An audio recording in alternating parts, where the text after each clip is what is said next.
Assalamualaikum warahmatullahi wabarakatuh. Selamat siang, pagi, sore.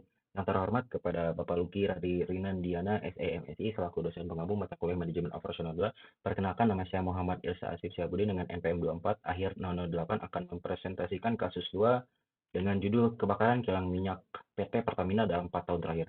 Melalui presentasi ini, saya akan membahas secara sistematis apa saja bahaya yang ada, bagaimana risiko tersebut bisa dikendalikan, dan apa saja standar operasional keselamatan kerja yang seharusnya diterapkan untuk mencegah insiden serupa terjadi kembali.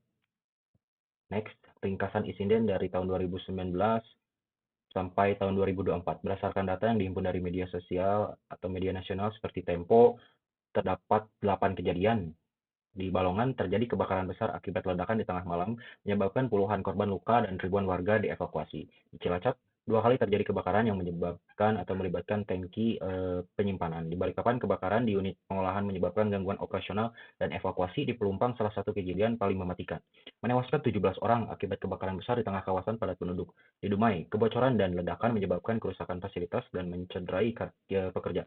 Rangkaian kejadian ini menunjukkan adanya pola kelemahan dalam sistem pengolahan keselamatan. Selanjutnya, identifikasi bahaya. Beberapa bahaya utama yang seharusnya diidentifikasi antara lain: bahan bakar mudah terbakar. Hampir seluruh proses di kilang melibatkan hidrokarbon, baik dalam bentuk cair maupun gas. Atmosfer eksplosif, kebocoran gas atau uap dari pipa atau tangki bisa menciptakan atmosfer yang mudah meledak. Selanjutnya, panas dan radiasi termal. Paparan panas berlebih bisa menyebabkan kegagalan peralatan atau membahayakan pekerja. Selanjutnya, tekanan tinggi. Pipa dan bejana bertekanan tinggi dapat meledak jika tidak dikendalikan dengan baik, terutama jika terjadi overpressure atau kegagalan pengamanan. Selanjutnya, asap dan gas beracun. Dalam proses tertentu, seperti pembakaran sulfur, bisa dihasilkan gas seperti SO2 yang berbahaya bagi kesehatan. Terakhir, keruntuhan struktur. Akibat tekanan, panas, atau korosi, pipa dan tangki bisa mengalami kegagalan struktural yang menyebabkan tumpahan dan percikan api. Selanjutnya, analisis risiko. Tujuan memahami seberapa besar kemungkinan bahaya tersebut terjadi dan seberapa parah dampaknya. Umumnya digunakan metode risk matrix, yaitu menggabungkan dua komponen: likelihood, serba sering bahaya ini terjadi; severity, jika terjadi, seberapa besar konsekuensinya terhadap nyawa, properti, dan lingkungan. Sebagai contoh, kebocoran gas di area kompresor mungkin terjadi cukup sering, namun dampaknya sangat besar karena bisa memicu ledakan, maka resikonya dikategorikan tinggi. Tumpahan kecil di area terbuka mungkin resikonya rendah karena mudah diatasi dan tidak langsung menimbulkan kebakaran. Selanjutnya, pengendalian bahaya. Dalam dunia HSE, pengendalian bahaya dilakukan berdasarkan prinsip hierarki pengendalian, yaitu urutan prioritas dari yang paling efektif hingga yang paling dasar. Yang pertama, eliminasi, menghapus total sumber bahaya. Misal, menghindari penggunaan bahan bakar tertentu yang sangat reaktif jika masih ada alternatif yang lebih aman. Dua, substitusi, mengganti bahan atau metode yang lebih aman. Misal, mengganti pelarut kimia dengan yang memiliki titik nyala lebih tinggi. Ketiga, engineering control, merancang ulang sistem, contohnya pemasangan detektor gas otomatis, sistem ventilasi, atau sprinkler pemadam kebakaran otomatis.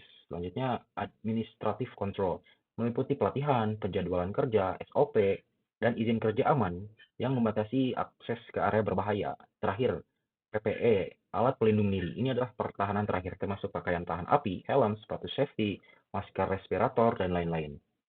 Selanjutnya, aplikasi pengendalian pada kasus. Selanjutnya, bagaimana sih pengendalian tersebut seharusnya diterapkan pada kasus nyata? Yang pertama, Balongan dan Dumai. Kebakaran yang terjadi menunjukkan pentingnya adanya sistem deteksi dini gas dan pemadam otomatis. Seharusnya dipasang pressure relief valve dan flame arrestor di semua jalur gas.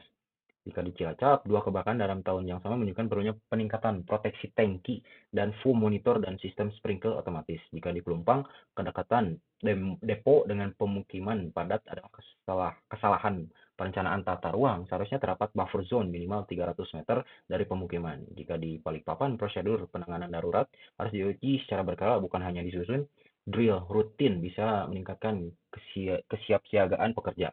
Selanjutnya, standar operasional HSE wajib. Pertamina wajib menerapkan standar nasional maupun internasional seperti ISO 45001, ialah standar manajemen keselamatan dan kesehatan kerja, mengatur kebijakan partisipasi karyawan, audit, dan evaluasi risiko. 2. ISO 14001, fokus pada pengendalian dampak lingkungan, termasuk pembuangan limbah dan pengelolaan emisi gas berbahaya.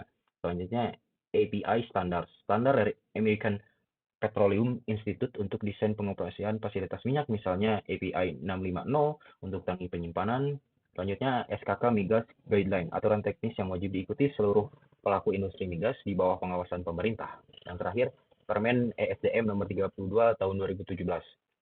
Aturan nasional tentang pelaksanaan K3 di sektor energi dan sumber daya mineral. Selanjutnya SOP tanggap darurat dan kebakaran. SOP dalam keadaan darurat sangat penting karena menentukan respon awal terhadap insiden. Prosedur penanggulangan keadaan darurat merinci struktur komando, tanggung jawab setiap unit, peralatan darurat, dan jalur evakuasi.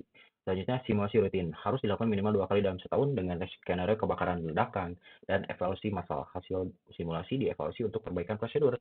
Selanjutnya koordinasi eksternal pihak seperti pemadam kebakaran, rumah sakit, dan instansi pemerintah harus dilibatkan secara awal. Terakhir, investigasi pasca kejadian.